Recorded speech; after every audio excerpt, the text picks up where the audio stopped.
শচীনদা এবং আপনার একটা রিলেশন নিয়ে আমি একটা গান লিখেছিলাম, সেটা হচ্ছে সব খেলার সেরা বাঙালির তুমি ফুটবল। রাইট।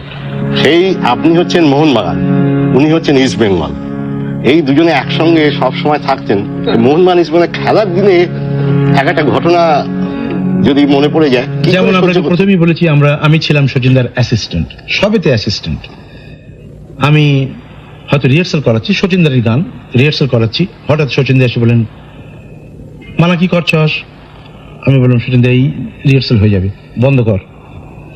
আমি না এক্ষুনি বন্ধ করে দেবো রিহার্সাল, তুই বন্ধ কর না, গানটা তো আমার, তুই বন্ধ কর। কি ব্যাপার? একটা গাড়ি দিল স্টুডিও, গাড়িতে চেপে বসলাম, গোরেগাঁও স্টেশনে গিয়ে নামলাম এবং ট্রেনে বসলাম।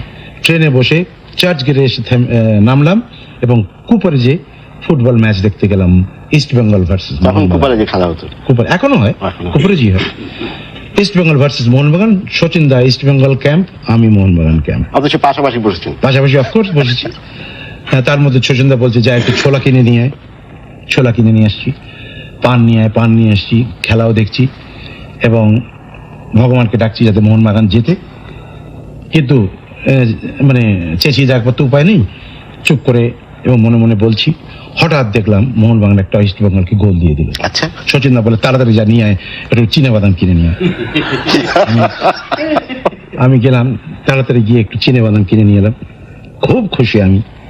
তারপর বলছেন শচীনদা, এইরকম একটা খেললো, যাই হোক নাম টাম নেব না, খেলা টেলা হলো, আরেকখানা গোল মোহনবাগান দিয়ে দিল ইস্ট বেঙ্গলকে। শচীনদা বলে, চল আর খেলা দেখতে হবে, চলে যাই।